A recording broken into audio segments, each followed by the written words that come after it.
Video ನೋಡಿದ್ರಲ್ಲ, ಮೆಸೆಂಜರಲ್ಲಿ personal ಆಗಿ message ಹಾಕ್ತಾರೆ, ಸರ್ ನ್ಯಾಯ ಸಿಗುತ್ತಾ ಅಂತ. ನಾವೇನು ಹೇಳಬೇಕು ನಮಗಂತೂ ಗೊತ್ತಿಲ್ಲ. ನನಗಿರೋ ಅನುಭವದಲ್ಲಿ ನ್ಯಾಯ ಅನ್ನೋದು ಸಿಗುವಂಥ ವಸ್ತು ಅಲ್ಲ. ಈ ಧರ್ಮಸ್ಥಳದ ಹತ್ಯಾಕಾಂಡ ಆಗಿರ್ಬೋದು, ಯಾವುದೇ ವಿಚಾರ ಆಗಿರ್ಬೋದು, ಸಾಮಾನ್ಯವಾಗಿ ಎಲ್ಲರೂ ಕೇಳಿದ್ರು, ಸರ್ ನ್ಯಾಯ ಸಿಗುತ್ತಾ ಅಂತ. ಜಗದೀಶ್ವರ ನ್ಯಾಯ ಸಿಗುತ್ತಾ ಅಂತ, ಕೆಲವರು ಜಗ್ಗು ನ್ಯಾಯ ಸಿಗುತ್ತಾ ಅಂತ. ಎಲ್ಲರಿಗೂ ಒಂದೇ ಉತ್ತರ, ನ್ಯಾಯ ಅನ್ನೋದು ಸಿಗೋ ವಸ್ತು ಅಲ್ಲ. ಅದನ್ನು ಧ್ವನಿ ಮಾಡಿ ನಮ್ಮ ತಾಕತ್ತಿಂದ ಪಡ್ಕೊಳ್ಳೋವಂಥ ವಸ್ತುನೇ ನ್ಯಾಯ. ಆಮೇಲೆ ನ್ಯಾಯ ಅನ್ನೋದು ಸತತವಾದಂಥ ಪ್ರೋಸೆಸ್ಸು. ಜಸ್ಟ್ ಬಿಕಾಸ್ ನೋಡಿದ್ರಲ್ಲ, SITನೇ ಮಾಡಲ್ಲ ಅಂತ ಕೂತ್ಕೊಂಡಿದ್ದಂಥ ಸರ್ಕಾರ, ನಿಮ್ಮ ಧ್ವನಿ, ನಿಮ್ಮ ಪ್ರೆಷರು, ರಾಷ್ಟ್ರೀಯ ಅಂತಾರಾಷ್ಟ್ರೀಯ ಮಾಧ್ಯಮಗಳ ವರದಿ, ಎಸ್ಪೆಷಲಿ ಕೇರಳದಲ್ಲಿ ವರದಿ ರಿಪೀಟೆಡ್ ರಿಪೋರ್ಟ್ ಆಯಿತು. News 18, I think we should thank news 18 also. SIT ರಚನೆ ಮಾಡೋಕ್ಕೆ ನೀವೆಲ್ಲ ಹೆಚ್ಚು ಕಮ್ಮಿ 15 ದಿವಸ ಹಗಲು ರಾತ್ರಿ ಹಿಂಗೆ ಬೆಳಗ್ಗೆ 3 ಗಂಟೆಗೆ ಲೈವ್ ಮಾಡೋದು, ರಾತ್ರಿ 11 ಗಂಟೆಗೆ ಲೈವ್ ಮಾಡೋದು. ಸೊ ನ್ಯಾಯ ಅನ್ನೋದು ಎಲ್ಲಿ ಸಿಗಲ್ಲ. ನೀವು ಯಾರು ಕೂಡ you don't come to conclusion, SIT ಅಲ್ಲಿ ಶುರು ಮಾಡ್ಬಿಡ್ತು. ನೋ ನೋ ನೋ ನೋ ನ್ಯಾಯದ ಹಾದಿನಲ್ಲಿದೆ.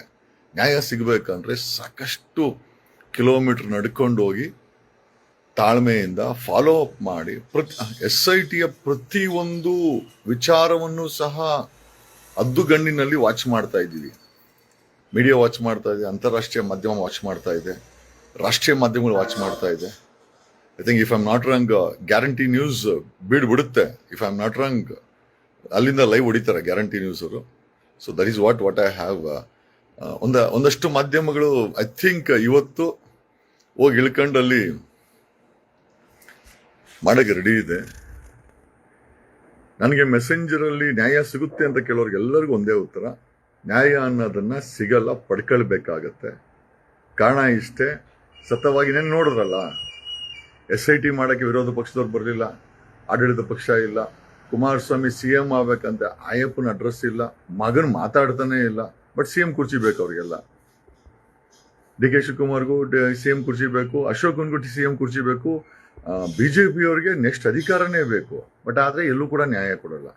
ಇಂಥ ಉಸಿರು ಒಳ್ಳೆ ರಾಜಕಾರಣಿಗಳಿಂದ ಎಕ್ಸ್ಪೆಕ್ಟ್ ಮಾಡ್ಕೊಂಡು ಏನು ಎಕ್ಸ್ಪೆಕ್ಟ್ ಮಾಡ್ತೀರಾ? ನೀವು ಸಾಮಾನ್ಯ ಜನರಲ್ವಾ? ನಾನು ನಿಮ್ಮಲ್ಲಿ ಒಬ್ಬ ಅಲ್ವಾ? ಐ ಮಟ್ ಬಿ ಅನ್ ಅಡ್ವೊಕೇಟು, ಇಲ್ಲ ಅಂತ ಹೇಳ್ತಾ ಇಲ್ಲ. ಒಂದಷ್ಟು ಧೈರ್ಯ ಇದೆ, ಇಲ್ಲ ಅಂತ ಹೇಳ್ತಾ ಇಲ್ಲ. ಏನೇ ಬಂದ್ರು ಏನಾಯ್ತು ಆಗ್ಲಿ ಬಿಡಪ್ಪ, ಫೈಟ್ ಮಾಡೋಣ ಅನ್ನೋ ಮನಸ್ಥಿತಿ ಇದೆ. ಬಿಟ್ರೆ I am also common man. ನಿಮ್ಮ ಥರ ಸತತವಾಗಿ ಈಗ SIT ಮಾಡಲಿಕ್ಕೆ 15 ದಿವಸ ತಗೊಂಡ್ವಿ. ಮತ್ತೆ SITನ ಆಕ್ಟಿವೇಟ್ ಮಾಡೋಕ್ಕೆ ಒಂದು ಹೆಚ್ಚು ಕಮ್ಮಿ 5 ರಿಂದ 6 ದಿವಸ ಆಯಿತು. 1 ವಾರ ಬೇಕಾಯಿತು SITನ ಫೀಲ್ಡ್ಗೆ ಇಳಿಸೋಕ್ಕೆ. ಸತತವಾದಂಥ ಪ್ರೆಷರು.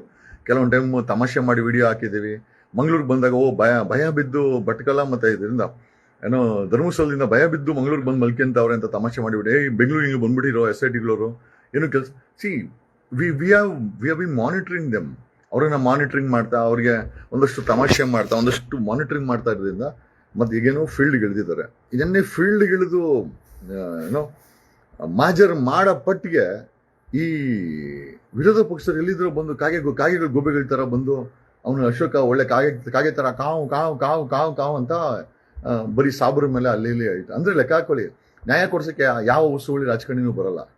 ಸೊ ನ್ಯಾಯ ಸಿಗುತ್ತಾ? ನ್ಯಾಯ ಅನ್ನೋದನ್ನು ನಾವು ಮಾನಿಟರ್ ಮಾಡ್ತಾ ಪಡ್ಕೊಳ್ಬೇಕಾಗತ್ತೆ. ನಾವು ಯಾರು ಕೂಡ ನಮಗೆ ನ್ಯಾಯ ಕೊಡಿಸಲ್ಲ, ಒಂದು ವಿಚಾರ. ಎರಡನೇದಾಗಿ SIT ಯಾವ ಮಟ್ಟದಲ್ಲಿ ಬೇಕಾದ್ರೆ ಈ ಕೇಸನ್ನ ಹಾಳು ಮಾಡ್ಬೋದು, ಆ ಶಕ್ತಿ SITಗಿದೆ. I wanted to clarify that SIT ಮನಸ್ಸು ಮಾಡಿದ್ರೆ ಯಾವ ಹಂತದಲ್ಲಿ ಬೇಕಾದರೂ ಈ ಕೇಸನ್ನು ಹಾಳು ಮಾಡ್ಬೋದು. ಏನು ಬೇಡ, ಎತ್ಕೊಂಬರೋ ಸ್ಕೆಲಿಟನ್ನು ಮಾಜರ್ ಮಾಡಿ ಅದನ್ನು ಫಾರೆನ್ಸಿಕ್ ಕಳಿಸೋವಂಥ ಸ್ಕೆಲಿಟನ್ನ ಬದಲಾವಣೆ ಮಾಡಿದ್ರೆ ಮುಗಿದೋಯ್ತಲ್ವಾ? ಬದಲಾವಣೆ ಮಾಡಿದ್ರೆ ಮುಗಿದೋಯ್ತು, ಕೇಸ್ ಬಿದ್ದೋಗುತ್ತೆ, ಅರೆಸ್ಟ್ ಆಗ್ಬೋದು.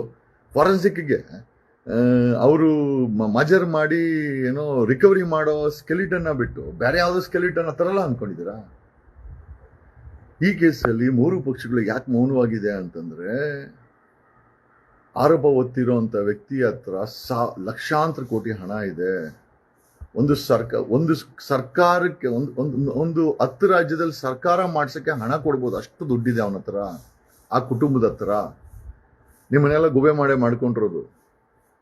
ಉಂಡಿ ಕಾಸು ಹಾಕಿದ್ದೀರಾ, ಆ ಉಂಡಿ ಕಾಸನ್ನು ತಗೊಂಡೋಗಿ ಬೇರೆ ಹೆಂಗೆ ಬೇಕೋ ಆ ದೇವ್ರ ಹೆಸರಲ್ಲಿ ಇನ್ಸ್ಟಿಟ್ಯೂಟ್ಗಳನ್ನ, ಕಾಲೇಜುಗಳನ್ನ, ಡೆಂಟಲ್ ಕಾಲೇಜುಗಳನ್ನ, ಇಂಡಸ್ಟ್ರಿಗಳನ್ನ, ನನಗಿರೋ ಮಾಹಿತಿ ಪ್ರಕಾರ ಒಂದು ತಿಂಗಳಿಗೆ 10 ರಿಂದ 12 ಸಾವಿರ ಕೋಟಿ ಅವ್ರಿಗೆ ಆದಾಯ ಇದೆ ಅಂತ. ಯಾವ ದೊಡ್ಡ ವಿಚಾರ ರೀ? 1000 ಕೋಟಿ ಬಿಸಾಕ್ತಾರೆ. ಕಾಂಜಿ ಬಿಂಜಿಯವ್ರಿಗೆ 1000 ಕೋಟಿ, SIT ಅವ್ರಿಗೆ 1000 ಕೋಟಿ ವ್ಯಾಪಾರಕ್ಕೆ ಇಳಿದಿದಂತೆ. 1000 ಕೋಟಿ ಕೊಡ್ತೀವಿ ಬಾಯಿ ಮುಚ್ಚೋನ್ ಸುಮ್ಮನೆ ಹೋಗಿ ಅಂತ. ಅವ್ರುಗಳು ನಾವು ಕೂಡ ಕಾಟನೋ ಅಥವಾ ನೀವು ಕೂಡ ಕಾಟನೋ, ದೇ ಡಿಂಟ್ ಸರೆಂಡರ್. ಪ್ರಯತ್ನ ಅಂತೂ ಬಿದ್ದಿದ್ದಾರೆ, ಪ್ರಾಮಾಣಿಕವಾಗಿ ಪ್ರಯತ್ನ ಅಂತೂ ಬಿದ್ದರೆ, ಈಗಲೂ ಪ್ರಯತ್ನ ಬೀಳ್ತಾ ಇದ್ದಾರೆ ಇದನ್ನ ಡಿರೇಲ್ ಮಾಡುತ್ತೆ. ನಾನು ಸೈಡ್ಗೆ ಹೋಗ್ಲಿ ಅಂತ ಕಾಯ್ತಾವ್ರೆ. ಸೊ ಯಾವ ಮಟ್ಟದಲ್ಲಿ ಬೇಕಾದ್ರೂ SIT ಅವರು ಈ ಒಂದು ಕೇಸನ್ನು ಹಳ್ಳ ಹಿಡಿಸ್ಬೋದು, ಸತತವಾಗಿ ಮಾನಿಟರ್ ಮಾಡಬೇಕಾಗತ್ತೆ, ಮಾಧ್ಯಮಗಳಿಂದ ಕಲೆಕ್ಟ್ ಮಾಡಬೇಕಾಗತ್ತೆ. ಕಡಿಮೆ ಅಂದ್ರು ನನ್ನ ಕಡೆ ಕಡಿಮೆ ಅಂದ್ರು ಒಂದು 2,000 ಅಲ್ಲಿರೋರು ಇನ್ಫಾರ್ಮರ್ಸ್ ಆಗಿ ಕೆಲಸ ಮಾಡ್ಕೊಂಡು ನಮ್ಗೆ ಮಾಹಿತಿ ಕೊಡ್ತಾವ್ರೆ, ವಿಡಿಯೋಗಳನ್ನ ಮಾಡ್ತಾವ್ರೆ, ಮಾನಿಟರ್ ಮಾಡ್ತಾರೆ. SITನ ಕಡಿಮೆ ಅಂದ್ರೆ ನನ್ನ ಕಡೆಯಿಂದ ಒಂದು 2,000 ಜನ ಮಾನಿಟರ್ ಮಾಡ್ತಾರೆ. ನಾನು ಯಾರಿಗೂ ದುಡ್ಡು ಕೊಡ್ತಾ ಇಲ್ಲ. ನಮ್ಮ ಹತ್ರ ಅಂತ ಮಿಂಟ್ರಿ ಕೊಟ್ಟು ದುಡ್ಡು ಇಲ್ಲ, ಅಂತ ಮಿಂಟ್ರಿ ದುಡ್ಡು ನಮ್ಮ ಹತ್ರ ಇಲ್ಲ. Everybody is volunteering and providing us information. ಅದೇ ಇನ್ಫಾರ್ಮೇಶನ್ ನಾನು ನಿಮಗೆ ಕೊಡ್ತಾ ಇರೋದು. ಸಾಕಷ್ಟು ವಿಡಿಯೋಸ್ ಇದೆ, ಅದನ್ನ ಈಗ ನಾನು ಐ ಕಾಂಟ್ ಪುಟ್ ಅಕ್ರಾಸ್. ನನ್ನ ಹತ್ರ ಸಾಕಷ್ಟು ವಿಡಿಯೋ, ವಾಯ್ಸ್ ರೆಕಾರ್ಡ್ಗಳಿದೆ ಈ ಧರ್ಮಸ್ಥಳದ ಹತ್ಯಾಕಾಂಡ ಸಂಬಂಧಪಟ್ಟಂಗೆ. ನಾನು ಅದನ್ನ SITಗೆ ನ್ಯಾಯಯುತವಾಗಿ ಮಾಡಿದ್ರೆ SIT ಅವರಿಗೆ ಹಸ್ತಾಂತರ ಮಾಡಬೇಕು ಅಂತಿದ್ದೀವಿ. ಇಲ್ಲ ಅಂತಂದ್ರೆ ಕೋರ್ಟಿನ ಮೂಲಕ ವಿಲ್ ಹ್ಯಾಂಡ್ ಓವರ್ ಇಟ್ಟು. ನಮ್ಮ ಹತ್ರ ಎಷ್ಟೋ ದಾಖಲೆಗಳಿದೆ. ಸದ್ಯಕ್ಕೆ ಅದನ್ನ ನಾವು ವಿಡಿಯೋಗಳಿದೆ, ಸದ್ಯಕ್ಕೆ ಪಬ್ಲಿಕ್ ಡೊಮೇನಲ್ಲಿ ಹಾಕಕ್ಕಾಗಲ್ಲ. ಯಾಕಂದ್ರೆ ಇನ್ವೆಸ್ಟಿಗೇಷನ್ ಪ್ರೊಸೆಸ್ ಅಲ್ಲಿ ಇದೆ, ಮ್ಯಾಟರ್ ಇಸ್ ಸಬ್ಜುಡೈಸು. ನಾವು SITನ ಗೌರವಿಸಲೇಬೇಕು. ಅಟ್ ದ ಸೇಮ್ ಟೈಮ್ SITನ ನಂಬಿ ನಾವು ಕೂತ್ಕೊಳಕಲ್ಲ, SITನ ಮಾನಿಟರ್ ಮಾಡ್ತಾನೆ ಇರಬೇಕು. ಯಾಕೆ ಅಂದ್ರೆ SIT ನ್ಯಾಯದ ಪರವಾಗಿ ಓಡಬೇಕು. ಅದು ಈ ಅಶೋಕ್ ನಂತರ ಬಂದು ಸಾಬಿ ಗೀಬಿ ಅಂದ್ರೆ ಟೋಪಿ ಹಾಕೊಂಡವ್ರೆ ಸಾಬಿ ಅಂತಂದ್ರೆ, ನಿಜವಾಗ್ಲೂ ಹೇಳ್ತೀನಿ, ನಾನು ಇಲ್ಲ ಅಂದಿದ್ರೆ ಈ ಕೇಸ್ ನನ್ನ ಬಗ್ಗೆ ಗ್ರೇಟ್ ಅಂತ ಇರಲಿಲ್ಲ. ನಾನೇನಾದ್ರೂ ಈ ಕೇಸಲ್ಲಿ ಇನ್ವಾಲ್ವ್ಮೆಂಟ್ ಇಲ್ಲ ಅಂತಂದ್ರೆ ಅವರು ಈ ಕೇಸನ್ನ ಡಿರೈಲ್ ಮಾಡೋದು 2 ನಿಮಿಷದ ಕೆಲಸ. 2 ನಿಮಿಷಕ್ಕೆ ನಿಮ್ ಬಾಯೆಲ್ಲ ಮುಚ್ಚಾಕ್ಸ್ತಾರೆ. ಮಾಧ್ಯಮನ ಕೊಂಡ್ಕೊಂಡು ಯಾವುದೋ ಒಂದು ಇಶ್ಯೂನ, ಹೊಸ ಇಶ್ಯೂನ ಎಸುತ್ತಾರೆ, ಅದನ್ನ ಏರ್ ಮಾಡಿಸ್ತಾರೆ ಮಾಧ್ಯಮಗಳಲ್ಲಿ. ಇದು ಸತ್ಯ ಹೋಗುತ್ತೆ. ಸತತವಾಗಿ ಬೆಳಗ್ಗೆ 5 ಗಂಟೆಗೆ, 3 ಗಂಟೆಗೆ, 11 ಗಂಟೆಗೆ ನಿದ್ದೆ ಕೆಟ್ಟುಕೊಂಡು ಮಧ್ಯಾಹ್ನ ಹೊತ್ತು ಕಾರ್ ಆನ್ ಮಾಡ್ಕೊಂಡು, ನಮ್ಮ BMW ಕಾರ್ ಆನ್ ಮಾಡ್ಕೊಂಡು ಮಲ್ಕೊಂತ ಇದ್ದೀನಿ. ಯಾಕಂದ್ರೆ ಈಗ ನೋಡಿ, ಬೆಳಗ್ಗೆ ಐ ಗಾಟ್ ಅಪ್ at 3:30, ಬೆಳಗ್ಗೆ 3:30 ಎದ್ದಿದ್ದು ಕೆಲಸ ಮಾಡ್ತಾ ಇದ್ದೀವಿ. ನಮ್ದು ಹೊಟ್ಟೆ ಪಾಡಿರ್ತದಲ್ವಾ, ನಮ್ಮ ಪಾಡಿಗೆ ಮಾಡ್ತಾ ಇದೀವಿ. ಬಟ್ SITನ ಪ್ರತಿ ಒಂದು ಸ್ಟೇಜಲ್ಲೂ ಕೂಡ ನಾವು ಮಾನಿಟರ್ ಮಾಡಬೇಕು. SIT ಅವ್ರನ್ನ ನಂಬಿಕೆ ಕಳ್ಕೊಳಂಗಿಲ್ಲ, at the same time SIT ಅವ್ರನ್ನ ನಂಬಂಗೂ ಇಲ್ಲ. SITಯ ಪ್ರತಿ ಒಂದು ಮೂಮೆಂಟ್ ಅನ್ನು ಕೂಡ ನಾವು ಮಾನಿಟರ್ ಮಾಡ್ಬೇಕಾದ್ರೆ ಯಾವ್ದೇ ಮೂಮೆಂಟ್ ಅಲ್ಲಿ ಡಿರೇಲ್ ಮಾಡ್ಬೋದ್ರಿ. ಯಾವ್ದೋ ಒಂದು ಅಸ್ಥಿ ಪಂಜ ಸಿಗುತ್ತೆ, ಸ್ಕೆಲ್ಟನ್ ಸಿಗುತ್ತೆ, ಸೀಸ್ ಮಾಡ್ಕೊಂಬರ್ತಾರೆ. ಫಾರೆನ್ಸಿಕ್ ಕಳ್ಸಕ್ಕೆ ಬೇರೆ ಯಾವ್ದೋ ಊರಿಂದ ತಗೊಂಬಂದ್ ಸ್ಕೆಲಿಟನ್ನ ಅದನ್ನ ಕಳ್ಸಿದ್ರೆ ಮುಗಿದೋಯ್ತು ಕೇಸು. ಹಂಗಾಗಿ SIT ಅವ್ರ ಮೇಲೆ ಸಿಕ್ಕಾಪಡೆ ಪ್ರೆಷರ್ ಇದೆ. ಅಪೋಸಿಷನ್ ನೋಡಿ ಓಪನ್ ಆಗಿ ಹೇಳ್ತಾರೆ, ಸಾಬ್ರು ಮಾಡವ್ರೆ ಅಂತ ಓಪನ್ ಆಗಿ ಕೇರಳದವ್ರು ಮಾಡ್ತಾರೆ. ಈ ಬೋಳಿ ಮಕ್ಕಳು, ಈ ಹಲ್ಕಟ್ಟು ಬೇವರ್ಸಿಗಳು ಕೊಲೆಗಾರ ಪರವಾಗಿ ನಿಂತ್ಕೊಂತಾರೆ. ಅಪೋಸಿಷನ್ ಅಂತಂದ್ರೆ ನಿಮ್ಮನ್ನ ಕನ್ನಡಿಗರನ್ನ ಉದ್ಧಾರ ಮಾಡೋ ಬೇವರ್ಸಿಗಳ ಇವರು. ನಾನು ಇದೇ ವರ್ಡನ್ನೇ ಯೂಸ್ ಮಾಡ್ತೀನಿ. ಅವನ ಅಶೋಕ 3 ಬಿಟ್ಬಿಟ್ಟವನೆ, 3 ಅಲ್ಲ ಎಲ್ಲಾ ಬಿಟ್ಬಿಟ್ಟವನೆ. ಅವನ ಜೀವನದಲ್ಲಿ ಎಲ್ಲ ಆನಂದ ಪಡ್ಕೊಂಡವನೆ. ಅವನು ಉಳಿಸೋದು ಏನೂ ಇಲ್ಲ. ನೋಡಿ, ಜನಗಳ ಪರವಾಗಿ ಯಾವನೂ ಇಲ್ಲ. ಯಾಕೆ ಕೊಲೆಗಾರ ಪರವಾಗಿ ಮಾತಾಡ್ತಾರೆ ಅಂದ್ರೆ, ಕೊಲೆಗಾರ ಹತ್ರ ರಾಶಿ ರಾಶಿ ರಾಶಿ ಹಿಮಾಲಯ ಬೆಟ್ಟದಷ್ಟು ದುಡ್ಡಿದೆ, ಹಿಮಾಲಯ ಬೆಟ್ಟದಷ್ಟು ಆಸ್ತಿ ಇದೆ. ಬರೆದಿಟ್ಕೊಳ್ಳಿ. ಒಂದು ನನ್ನ ಗೆಸ್ ಸುಳ್ಳಾಗಿಲ್ಲ ಅಂತಂದ್ರೆ 15 ದಿವಸದಲ್ಲಿ ವಿತಿನ್ 15 ಡೇಸ್ ಕೊಲೆಗಾರರಿಗೆ ಬೆಡಿ ಹಾಕ್ತಾರೆ. ಇಲ್ಲ ಕೊಲೆಗಾರನ ದೇಶ ಬಿಟ್ಟು ಓಡೋಗಕ್ಕೆ ಈ ಹಲ್ಕಟ್ಟುಗಳಿಗೆ ಹೆಲ್ಪ್ ಮಾಡ್ತಾರೆ. 2 ಪಾಸಿಬಿಲಿಟೀಸ್ ಇದೆ. There are 2 possibilities. ನಾನು ರಿಪೀಟೆಡ್ ಆಗಿ ಹೇಳ್ತೆ. ಆಮೇಲೆ ನಾನು ಹೇಳಿದ್ದೀನಿ ಯಾವುದು ಕೂಡ ಸುಳ್ಳಾಗಿಲ್ಲ. ನಾನು ಹೇಳಿದೆ ಅಗಿತಾರೆ ಅಂತಂದು ಅಗಿಸ್ದೆ. ಸಖತ್ ಪ್ರಯತ್ನ ಇದೆ, ಹಗಲು ರಾತ್ರಿ ಕೆಲಸ ಮಾಡಿದ್ದೀವಿ. ಹಿಂದ್ಗಡೆ ಆಕಾಶ ಬ್ಲೂ ಕಲರ್ ಇದೆ.